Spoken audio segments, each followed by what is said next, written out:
Yo, what up, what up, what up? Welcome back to Pnoid News, man. I know I ain't been doing much on the content side recently. I put some shorts up and whatnot throughout the week.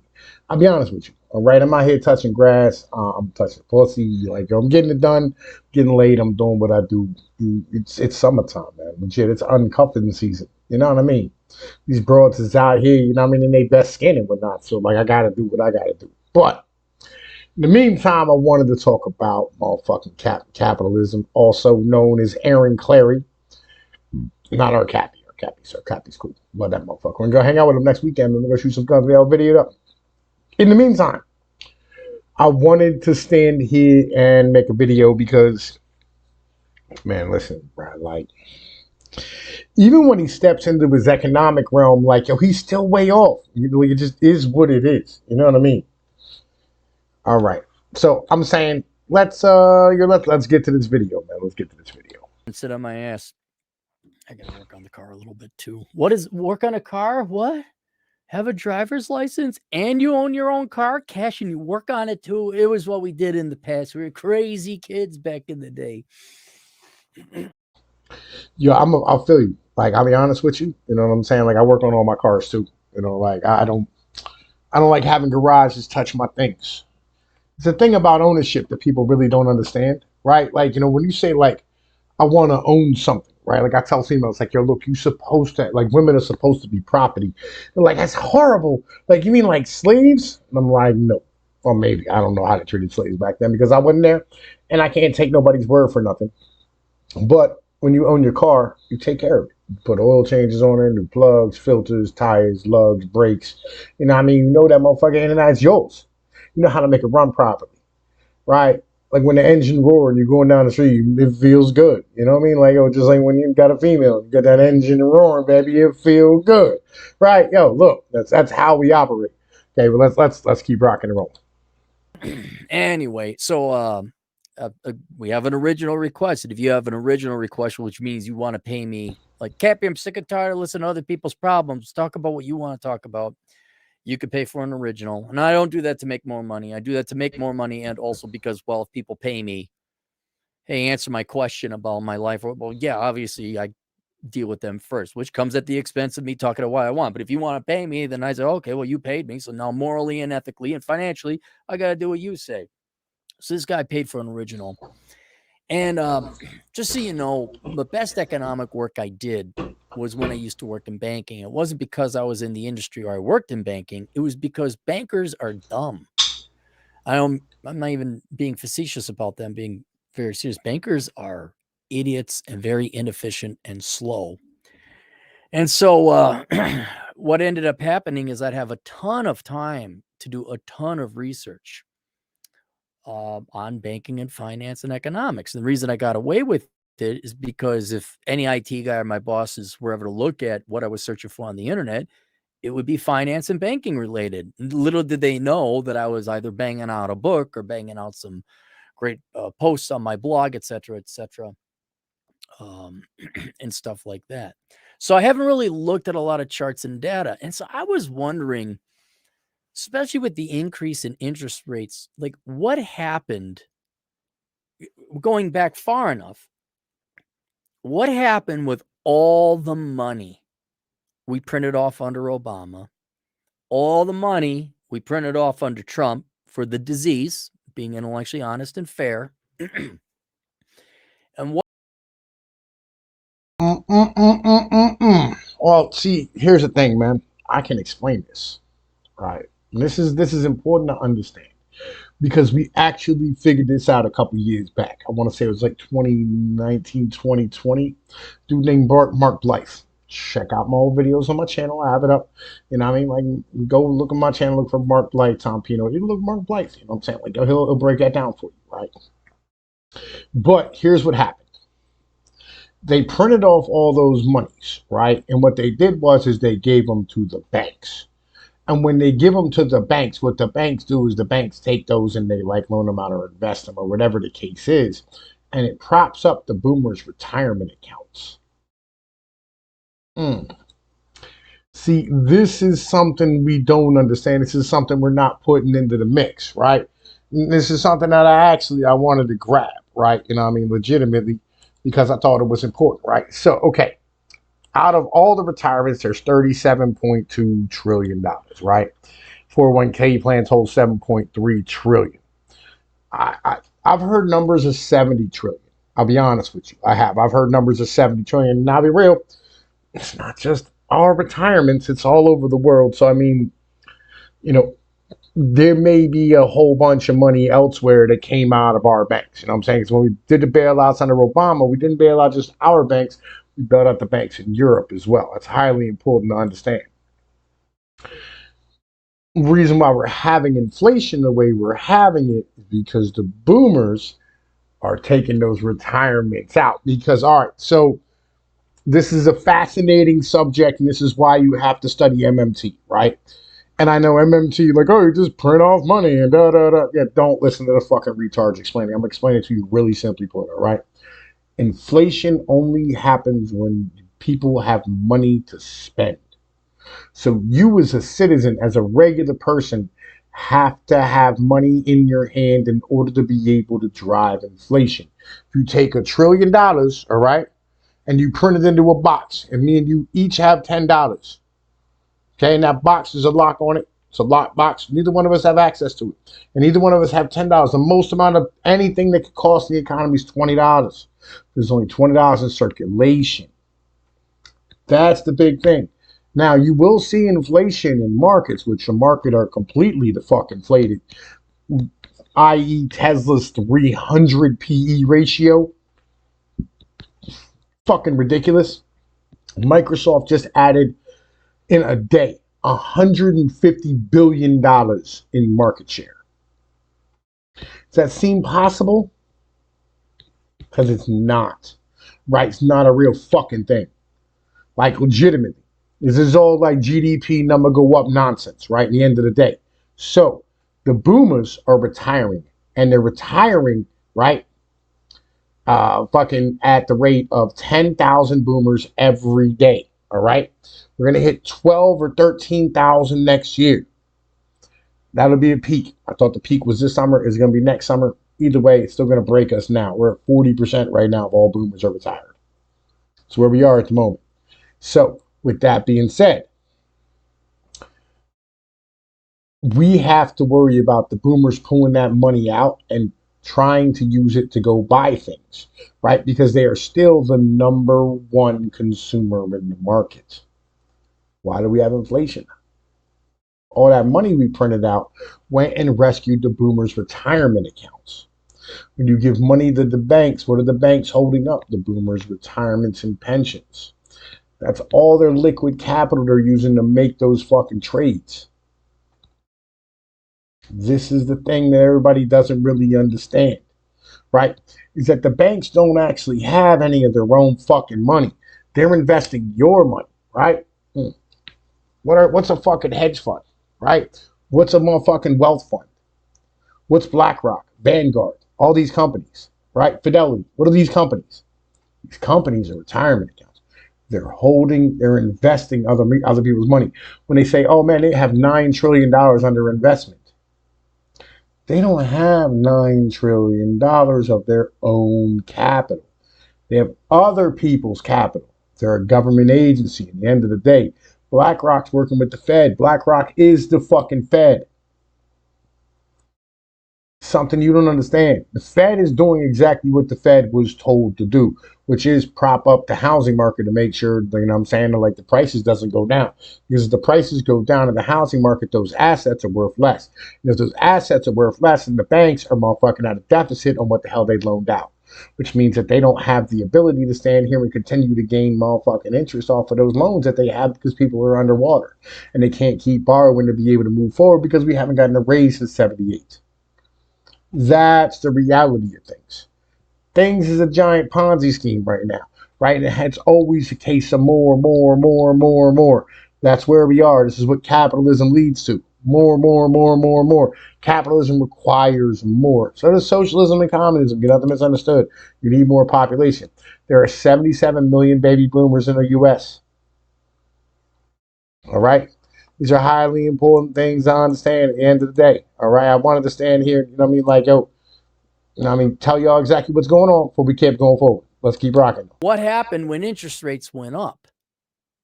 Because the millennials, and not wrongly so, are complaining about the cost of housing. I said, well, what has happened? I mean, I know nominal prices have gone up, but what happened to the payment? So let me share my screen here. See if I can do this. Is this how I do? How do I do? How do I make it go? No, that's not it. Present slides, share screen. Let's go here. So here's the share. Is that sharing now? Let me look. There we are. Okay, I'm sharing it now. Look at me go, old boomer Cappy. So this is the Case-Shiller housing price. Yo, look, if you feel the way about the fact I'm drinking Budweiser, I don't fuck care, bro. I like Budweiser. Eat a dick, all right? I've been drinking Yingling, and I'll be honest with you. I don't wake up feeling so hot. So, you know what I mean? I wanted to have a beer tonight, and I mean, some shit got fucked up, so I'm on YouTube doing my thing. Let's keep rocking. Index. And I thought the higher interest rates would knock the price of houses down significantly. I thought that would have been the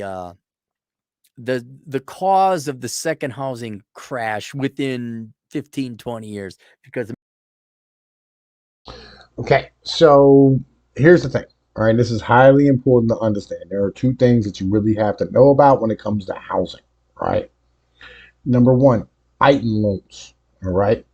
Individual tax identification number loans. These are loans that are taken out by immigrants who aren't here legally. So they basically start paying taxes and gain credit under an individual tax identification number, right? It's the same way that like people fucking process their weed money, okay? They have been taking out loans since about a third of the market. So that's never going to collapse because, you know, they pack like 14 people to a fucking house and they're all paying that shit off at the same time. Second, the Fed owns 40% of all residential mortgages. And the ones that they never let go of, and this is a fucking crazy thing I didn't really even know about, the highest price houses they keep on the fucking books. Why? Like literally, there's houses that are on the Fed's books from 2009. That's some shit I didn't know. I did a video on this back in the day. Fucking go check that shit out. Look for it on my channel. I'm not fucking doing any nonsense, right? But legitimately, they have houses on the fucking books from '09. Why? Why do they have those houses? Because as long as they keep the higher end of the housing market propped up, doesn't matter what happens to the lower end, right? Like, yo, if you have a whole bunch of cars on the road that, you know what I mean, aren't road worthy and legal, you know what I mean, you're not gonna be able to drive them any fucking way. So what do? You take all the fucking, make sure the Mercedes are nice and high priced, right? You make new cars more expensive. Drives up the price of the used car market. Same thing with these houses, right? They're standing here holding these on their fucking books so that they can keep the price up and it's never going to collapse. The housing market won't collapse. It won't. The Fed won't let it because the banks have to have those fucking MBS products because that is what all the fucking pension funds are held in. Yeah, the system's completely ridiculous, right? Let's keep going. Americans are stupid. You just think, oh, we just lower interest rates and put off more money. Then our problems go away. Get off your asses and work, you lazy pieces of shit. That's not very Democrat.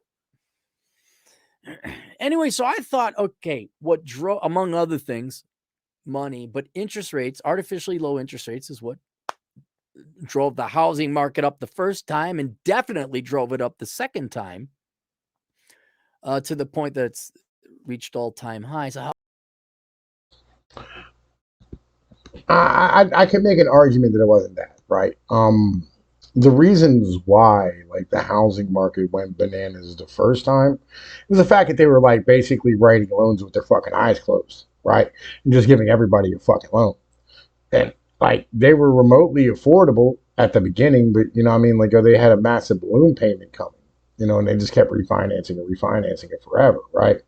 But they stopped once, you know what I mean, like they couldn't refinance it because the house was worthless at that point, right? Once the shit collapsed. But like all this shit, like that wasn't like so much a Fed process as it was a lending process, right? It was like, we're just gonna give out all this fucking free money to all these people, and we're gonna build a whole bunch of homes that people can't fucking afford. You know what I mean? And like, they'll just like we'll just completely inflate the fucking market. You know what I mean? Like that's kind of what happened. Like, yeah, like we had low interest rates, but like low interest rates don't really drive up, like housing prices, all like that. It's not really how that works. It's about the availability of capital and demand. And like individuals have the money to demand the fucking houses. And again, we get back to who are the number one and number two buyers of houses? Boomers and women. Like, yo, this is what it is. Let's keep rocking them. Okay, now that the interest rates have more than, I think, tripled, haven't they? Like, was it a 2.5? 2.5? Yeah, they've tripled. They're more. Wait, hang on. Let's be official. Let's be fair. 30-year mortgage rates, because you millennials can't afford 15. 40. That's right, fellas. They then now came out with 40-year mortgages. Fucking awesome. 40-year mortgages. Here's some 50, 60, 100-year mortgages. Generational, right? People aren't going to be, you're going to need a physical to get a fucking mortgage and shit like that. Are you healthy enough to take this out? Like, if you're 40 and they got a 40-year mortgage, you're going to make it to 80, son? Like, yo, this is, yeah, man. Like, yo, the insurance company's going to eat. This has to, like, that dam is going to break, right? Or the Fed will just keep buying fucking mortgages because they just got a money printer. This money printer go brr forever. You know what I mean? Like, that's their plan. This money printer go brr forever. You know what I mean? Let's keep rocking though. 30-year mortgage rates. Come on, just tell me what it is. It is, oh, for God's sake. Serves me right for clicking on the first link. 7 point, yeah. So they've tripled. They've tripled. And I thought linear math, this would have knocked it way down by 2/3 logically. And you could see there, it dropped. I don't know. What is that? 2%? 3? Sounds like that's kind of odd. I thought it would drop down more. Well, then I go and I looked at housing starts, which maybe I should have pulled that up. I should have pulled housing starts up. And I saw that, but I also did listen to a podcast where they're talking about how after the first housing bubble crash, a lot of people went belly up. There were a fair amount of self-deletions of contractors. That contractor base is now old and retired. And a lot of builders threw in the towel. And normally, under normal circumstances, if you had real men, real fathers, real families, and you had an honest government and you had honest educators, they would say, I know the past 3 generations have told you to go to college, but that's looking a little bubbly right now. And there's this, they need a bailout. That is not the panacea and the solution it once was for the boomer generation. All right, so let's talk about this, right? Because for years now we've been talking about how like go get a trade, all this type of stuff, right? And like my generation, like the older millennials, we didn't go get trades. There was a reason for it, right? So I grabbed some charts. Okay, so you can look on the right hand side, right? Constant 1982, $84, right? And you look construction, you look across, and it's 1040, 1035, 1019, 1036, 1081, right? And here's the reality of what this is. Okay, and this is highly important to understand. Construction wasn't paying shit when we were younger, right? It just wasn't. Like, I'll be honest with you, okay? Like, construction was something that you went and did if you were like a crackhead or if you were like a fucking junkie, right? Because, they didn't ask no questions. They usually paid cash every day, all that type of stuff. You know what I mean? So, and the reason is because of this, right? This is the immigrant population, you know what I'm saying? Like over time, right? And this is important to understand, right? That like when they pumped in massive amounts of fucking like Mexicans and whatever, right? it drove down the wages of like regular fucking workers because a lot of them did that shit, right? And so I grabbed a whole bunch of these motherfucking charts and shit, right? Like this is construction annual salary and wages, right? And you say 38, you know what I'm saying, 43, 48, 51, right? 2008, right? But you see, like, yo, fucking, regular domestic employees was at 39. Like, it's not even fucking average. Like, it's above, like, transportation and warehousing, but not by fucking much, really. In the end of the, actually, no. Actually, it's below fucking transportation and warehousing, right? You would have made more in construction in 2008, but that's because there was a massive demand. And I'll be honest, like this is one of these things that like people go like, why didn't you guys go get fucking trades and shit, right? This is just the reality of things, right? Like you see this here, like we're at fucking $15.18 a fucking hour. Hang on, let me get another one, right? And then on top of that, you had the problem of like fucking unemployment, right? Like unemployment, like see, look at all these fucking numbers, 19 fucking percent for construction. 19% of people ended up getting goddamn laid off in 2009, right? And it's always the highest of having the goddamn layoffs and shit, right? And this is just like what it really is.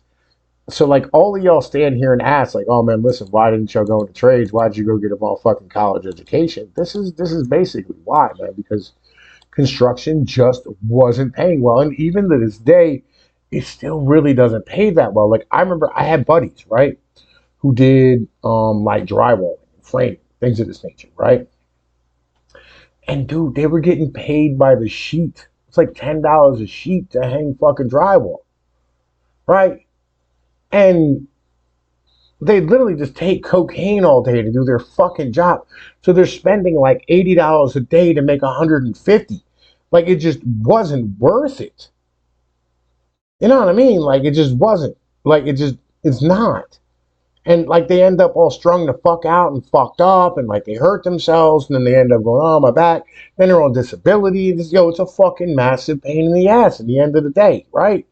This is why like nobody went and got a fucking trade.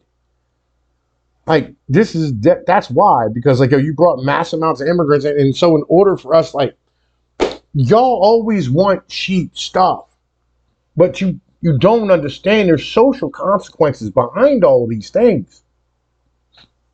Let's keep rocking though, man. Matter of fact, it's ruined every generation after the boomers. College has financially crippled every generation. What you really ought to do is go into the trades. But that would involve telling you the truth and breaking your little precious heart. And instead, they just kept doubling down and they told you millennials, this is going a while ago, and they're telling you Zoomers and Alphas the same thing, that you're what I call Jessica and Jason Christ of the suburbs. You're going to save the planet.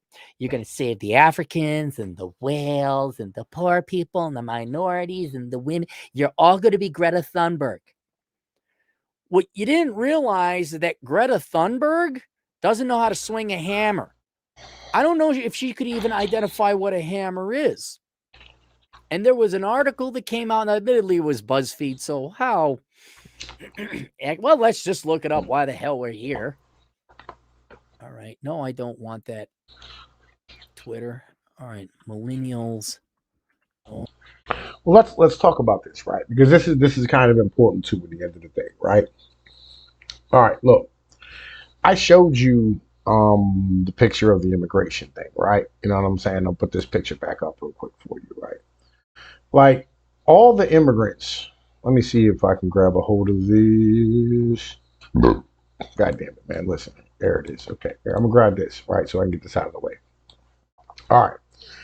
So you see where like it takes this massive jump between 1970 and like 19 fucking 90 and shit, right?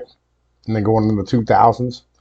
So like the guys who came over post like pre 2000, right, were farmers, right? This is after the NAFTA thing. So they were all guys who like knew how to swing hammer and knew how to like do, you know what I mean, like, manual labor jobs, right? They knew how to do this type of stuff. They weren't service sector employees. The people who came over after the 2000s were a different breed of human being, right?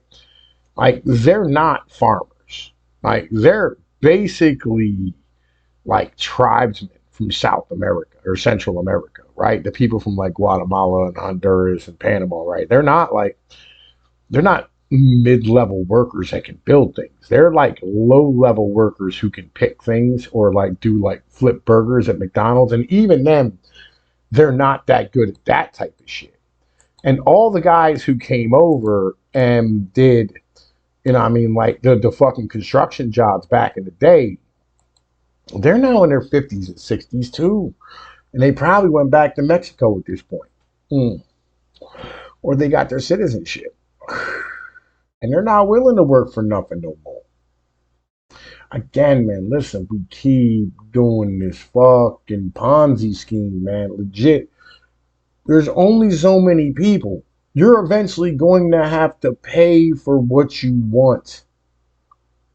That's just the reality of the matter. You are going to have to, as a fucking person, pay for the actual cost of your goods. And I know this is a foreign concept to Americans, right? It's like I had a whole ass argument with a dude, right? Me and Prefix, when we first met, we got in this massive argument about pizza, right? And I was like, look, I'll pay $25 for a pie if it means I'm supporting a local business that's owned locally, that works hard and does their shit, and I'm not supporting Pizza Hut or Domino's. He's like, I'd rather go to Domino's and get a $7 pizza. You're the problem. In the end of the day, you're the fucking problem. If you think cheap shit is the most important thing, if you think being able to have tons of plastic, fucking low value, fucking high, like high value add garbage, right? That cost them 30 cents to make, is the end all be all of existence. If you think that you should have fucking fruit out of season, there's something wrong with you. You shouldn't be getting watermelon unless it's August. You shouldn't get sweet corn unless it's August and September. You shouldn't be able to get strawberries outside of the summertime. This is reality. And this is what we're gonna like. This is what we need to go back to. Like, yo, your lawnmower breaks, you ain't throwing it away, ain't going to the scrapyard. You're going to your local mechanic, you're gonna get that motherfucker fixed because your new one's gonna be $800. That's where we need to go back to. That's the mentality. Or we continue with this system where it's gonna fucking collapse on some real shit. And we're gonna go back there any goddamn way. What do you want? Like real shit. What do you fucking want? Because I'm fucking fine with going back to like localism and tribalism and community and family and being tied to where the fuck you from. Because that's what you're supposed to be any goddamn way. This whole shit is fucking dumb. I don't even know why we have this fucking argument. On a hammer. There's some article. Half of millennial dads don't own this essential tool. Reviewed. Oh, here it is. The product experts at Reviewed survey of 2,000 dads found that nearly half, 49% of millennial fathers don't own a cordless drill, or almost just as many, 46, don't own a step ladder. 30 power tools, basic tools like screwdrivers. 38% of men admit they don't have one in their toolkit. Another 36% don't own a hammer. And I know many of you, all of you were told, many of you believe that you were going to strum your acoustic guitar and sing. And if you just sang like First Aid, all the problems of the world would go away, dude. You voted for the pretty black guy called Obama, and then everything would go, oh my God, we're going to be English majors and journalism majors and international studies majors. And then we're going to make the world this perfect utopia. Like, who's becoming the tradesman? I'll tell you who's becoming the tradesmen. The Latinos are becoming the tradesmen. They're the ones that are building it. But not Jessica and Jason Christ. Oh, certainly not from Winnetka or Edina. Ooh, real work? Oh my goodness, no. I'm more the idea person. Yeah, there's sometimes when I just agree with them. You know what I mean? Like, it just is what it is. Like, yo, the fucking suburban kids need to learn how to work. Like, you fucking white parents need to stop raising your kids and not the fucking, you know what I mean, be able to do, like, I tell my children, right? Never be too proud to push a button. At the end of the day, right? Like, yo, I raised them to work. Like, never be scared of hard work. There's nothing wrong with working hard, right? I think that, like, listen, I don't have a talent for building. I don't. I wish I did, right? If I had a talent for building, I'd do it because, like, it's in my blood. But I don't have a talent for building. I'm just not skilled at it, so I don't do it. But like, I think if you do have a talent for building, you should do that shit. And I mean, like, yo, if that is in your wheelhouse and in your wheelbox, like you're fucking good at that shit, do it all day. You know what I mean? And you shouldn't be scared to fucking try. Like, yo, for fuck's sake. Like, it's awful that like you think that you should just go to fucking college. You know what I mean? Like, it's fucking it's a goddamn tragedy. Like, it's not a way out of hard work because like you still got to put the fucking work in at the end of the day.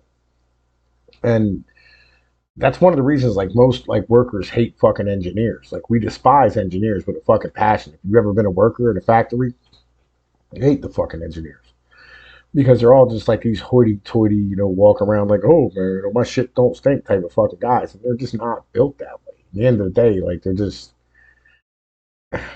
they're no, all right, no, you know what I mean? Like, just no, like fuck you. You're not like you fucking hate those guys. They're fucking trash, you know? Because they never worked a day in their goddamn lives. They never ran a machine. They don't know shit about what the fuck I'm doing. I know every nut and bolt in this motherfucker. I got this, like, when I came in this motherfucker wasn't running.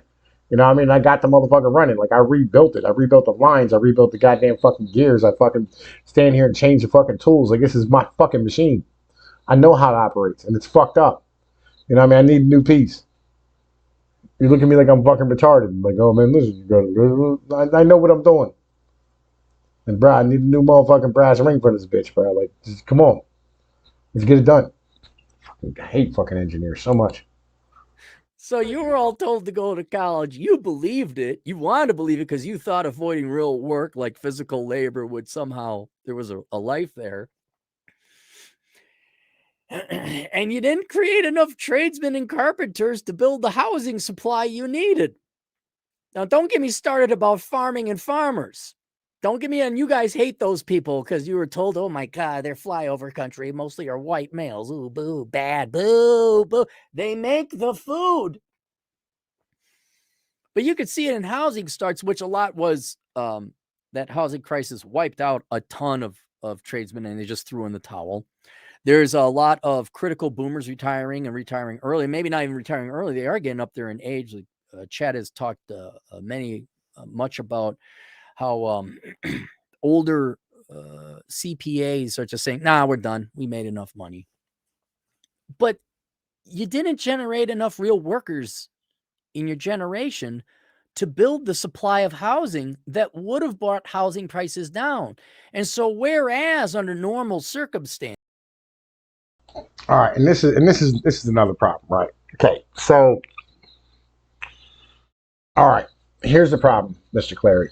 All right, the problem isn't that like you know like it's this is always the issue with Adam Smith guys. Like, legitimately, like y'all motherfuckers see things through like this fucking numbers thing, and it's dumb because geography's a thing, right? Like, why is San Francisco housing prices so high? It's a really simple thing. It's basically an island, right? You can't build anywhere. You can't build out. You can't, you know what I mean? You can't expand nowhere. You have to go up. It costs fucking 5 times as much to build up as it does like fucking to expand, right?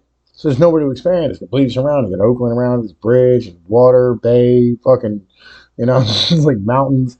Like, there's nowhere to build, right? That's a problem, right? So you can't just build houses to make things go away. Same thing with like most of these fucking cities. Chicago, listen, the city's fucking 200 years old.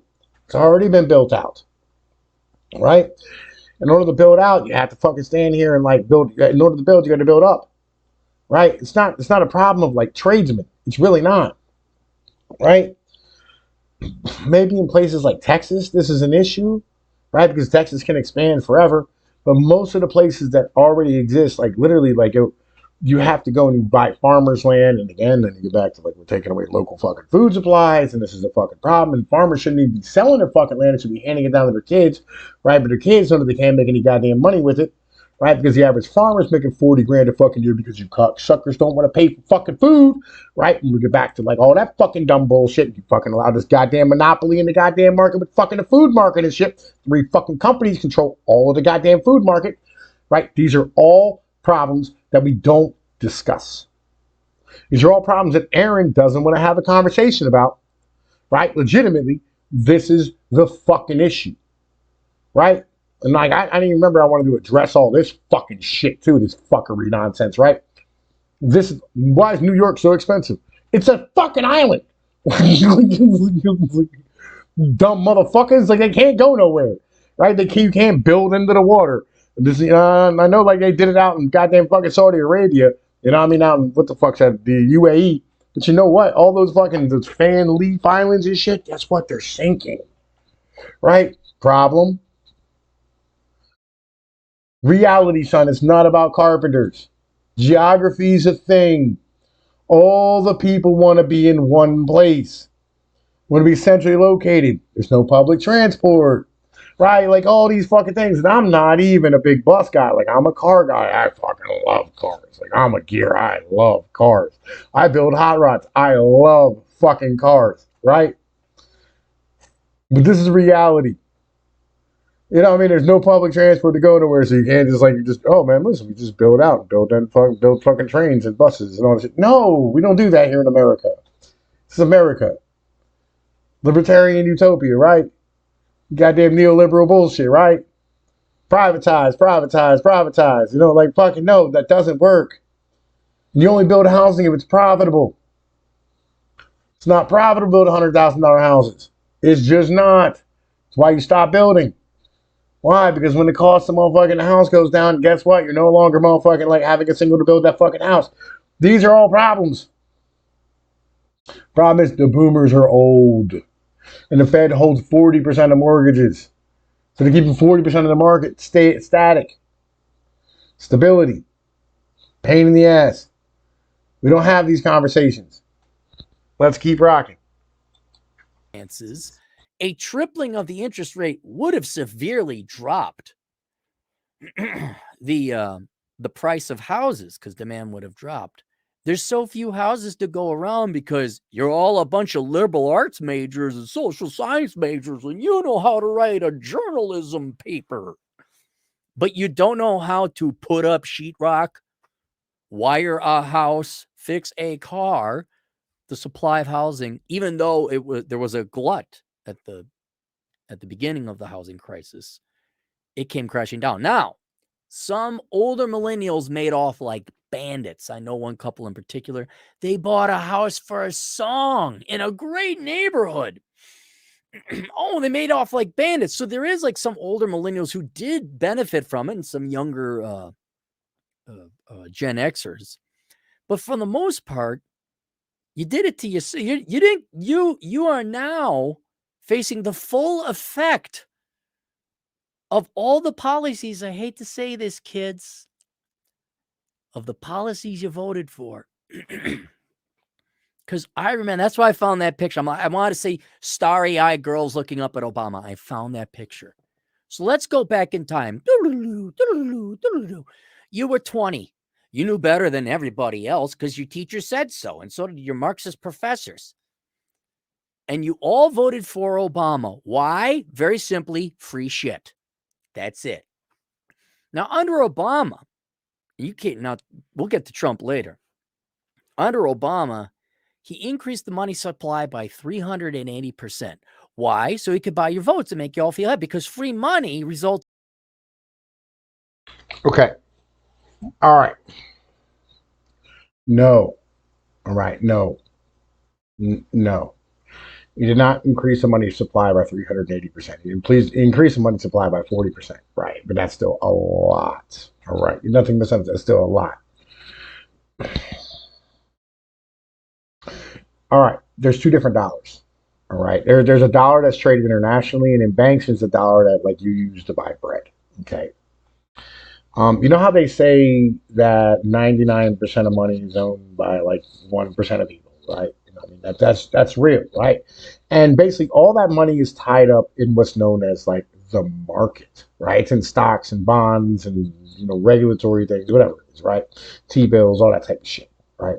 Now, the average amount of money that you have to go and like buy fucking bread didn't increase at all, right? Like, what's the most amount of check you got from like Obama or fucking Bush? It was like $300 back in the day. Got a $300 check once. That didn't do shit, right? He didn't print off money. What he did was he gave a whole bunch of fucking loans to banks, right? And what they did was they traded those loans for like garbage ass mortgage backed securities that were going to collapse. And the Fed housed those on their books, right? And then they bought, other debt in the rest of the world. Same type of thing, right? They bought out things like AIG, right? They took a whole bunch of like shares of AIG. They bought out Fannie and Freddie, right? But all this money, you never had to stand here and be able to like spend on milk and bread and eggs. That money didn't chase potatoes. That's why like the price of potatoes didn't go up. That's why the price of oil went down at that point, right? It hit $147 a barrel and dropped like a stone down to like 30. Right? This is reality. They said, where's all the inflation at? Because if there wasn't any in the actual way that you think about inflation, the inflation went into the fucking market, right? Where the baby boomers would have lost everything. Everything. Right? The baby boomers would have lost all of their retirements, which would have ended up having a cascading effect of where like the popular backlash to the government neoliberalism would have been so immense that they wouldn't have been able to hold the structure of like our society together. That's the reality of where we were. I know like this sounds like bananas, but that's just where everything's at. And they didn't bail out the banks, they bailed them out. And then they stood there and bailed out things like the tech industry and other things of this nature. They invested in, a whole bunch of companies or whatever it is and just kept everything afloat and kept things pushing forward so that they can continue to make money. JP Morgan bailed out the US government a few times. Why did he bail out the US government? Because, like, without the US government, he didn't make any money. This is reality about stuff. What's good for US Steel? What was it, Bethlehem Steel back then? Carnegie Steel? What was Carnegie Steel then it became US Steel? What was good for them? The government being able to go and buy tanks and bombs and planes. Reality. JP Morgan bailed himself out. This is how this works. Let's keep rocking and rolling. And houses, right? If we just print off more money, then the houses are built. Forget whether there's enough supply of tradesmen to go around. But you increase the money supply by over 300%. Now, it takes a while for money to circulate in the economy. And I don't mean to get into velocity, but if there's a lack of faith in the economy, which there was under Obama, not due to Obama himself, but he did inherit the Great Recession, people weren't spending their money that much, so that money wasn't circulating. Obama did his 2 terms. We had very sclerotic, meaning slow economic growth, but the money was sitting there. You printed it off. Trump comes along. They all said that the economy was booming under Trump. It was not booming under Trump. It was growing. It was not booming. It's because none of you young people know what a booming economy was, because the last booming economy we had was the early 90s under Clinton, which he had nothing to do with. It was the dot-com boom. And before that was Reagan. Right? So here they are. You guys were excited about 3% real GDP growth. Yay, 3%. But slowly but surely, the economy started gaining confidence. People started loosening their spending a little bit more, and it reinflated the whole housing bubble again, which I'm not going to go into now. Interest rates were low.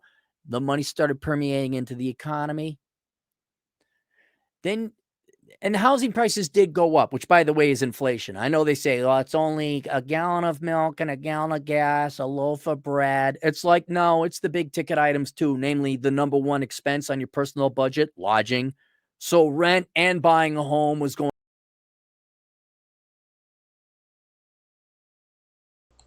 again, we get back to, man, look, again, there's more to economics than just numbers, right? Like, yo, you have to consider the fact that number one, people are living longer. Number two, baby boomers are not passing on their wealth, right? That's an issue. Like, generationally, they should have been gave up the ghost and, I mean, sat here and, I mean, gave away like a whole bunch of, I mean, their houses to like the millennials and the younger generations, but they haven't, right? And so, in all this stuff that's happening,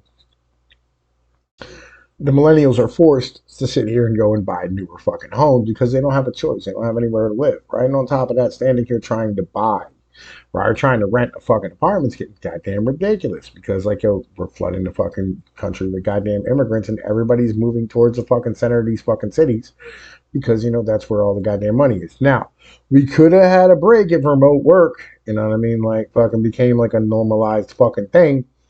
But, fucking boomers and neoliberals and they're, oh, our city centers are dying and we have all this corporate structure. Like, oh, nobody wants to fight for, I mean, like what would normalize the entire market and shit. Right. Fucking Jesus Christ. Nobody wants to have any of these like actual conversations about things, about like what's good, what's positive. Nobody wants to have like a whole thing, right? Go like, let's talk about geography. Let's talk about geology. Let's talk about economics. Let's talk about like fucking birth rates. Let's talk about, I mean, like fucking demographics. Let's talk about all this shit because it all needs discussed at the same time. You cannot just address the economic side of it because it doesn't solve anything, right? At the end of the day, you still have problems because guess what? People are still getting older. I mean, you still have younger people. You still have fucking kids. You still have fucking families. You still have all the things, right? At the end of the day, that's the reality of shit. So, with that being said, I'm gonna tell you what, man. Like, I'm be honest, I'm kind of getting drunk and I'm shutting. I just, I mean, like, I'm kind of lost interest in doing this anymore. I mean, like, I feel like being like Rick and, I mean, that's, fucking like little D fucking, the D cursing fucking thing. Just I want to light it on gas, light it on fire with gasoline and burn it. Yo, love, man. Tom P's with Pnoid News. Y'all know the deal, man. Like, share, and subscribe. I'm gonna get the fuck up out of here, man. Legit, fucking tired of arguing about this shit. I'm out.